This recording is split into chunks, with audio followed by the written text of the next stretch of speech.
I'll give you this, but you have to give me something. And what's that? A peek at your, underwear.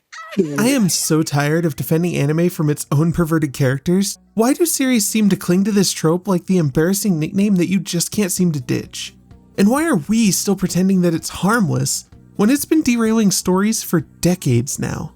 You know the type. The so-called funny characters that can't go a single scene without turning what could be solid character growth into just another panty joke. That you give me a brief glimpse of what an emperor's penis might look like! I swear, frat parties have more self-awareness.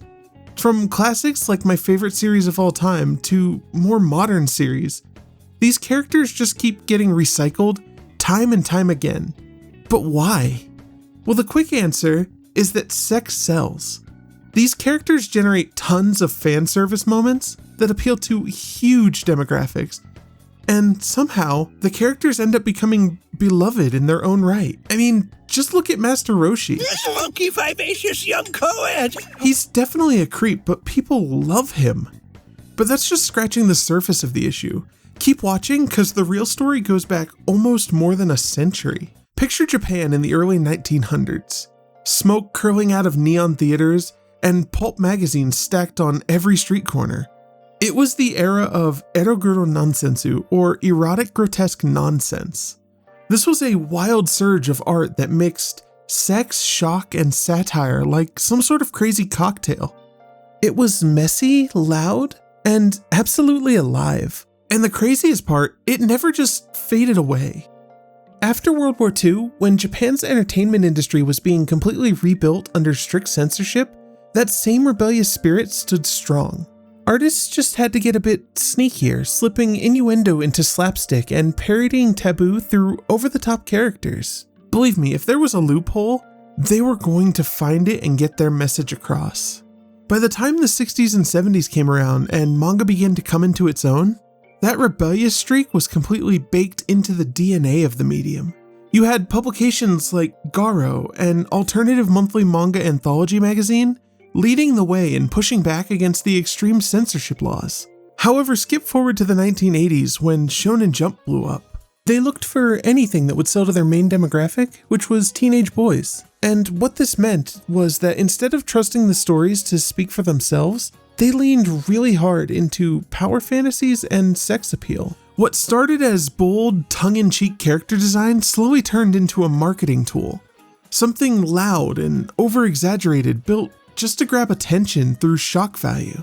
This is where the pervy characters stopped being commentary and became mascots for cheap laughs. Kept around not because they added anything to the story, but because they sold.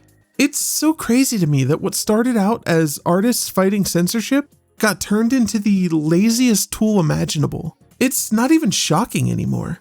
It's just a button that studios press when they can't be bothered to write actual comedy. Looking for easy laughs through means of perversion is just so lazy. And it completely normalizes behavior that is genuinely harmful. There's nothing funny about it. I mentioned earlier that my favorite series of all time fell victim to this trope's toxicity firsthand. Ranma 1/2 has one of the worst implementations of this that I can even think of. As a whole, it's such an amazing series. The characters feel alive, witty, and fun, and you want to learn more about them. That is until he shows up.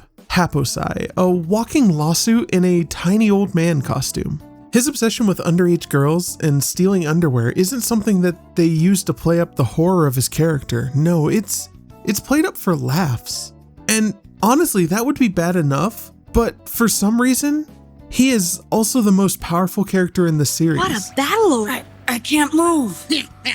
Something wrong, Ranma? It literally makes him untouchable. Like, imagine if your creepy uncle was also as strong as Goku. Just picturing that gives me goosebumps.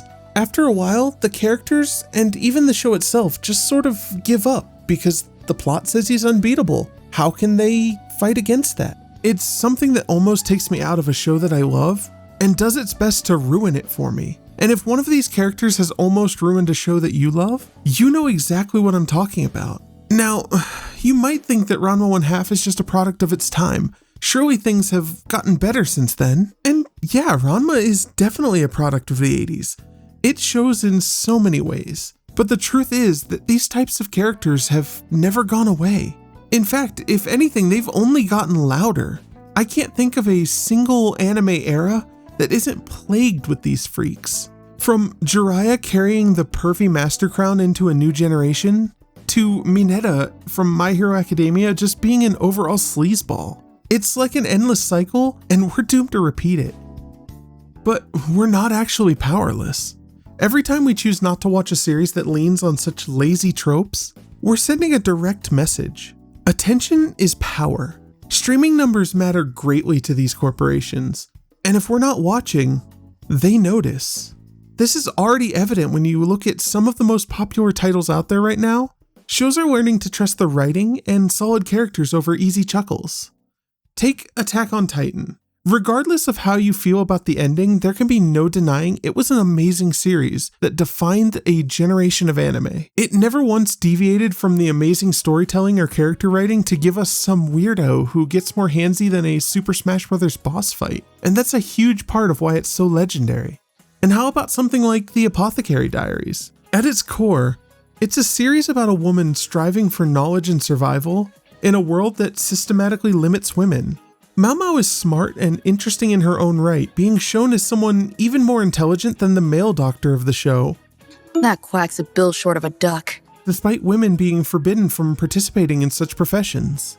More importantly, from the viewer's perspective, she is never seen as an object. She's always just her own person, providing something that you just want to keep on watching, and it doesn't rely on sex as a crutch.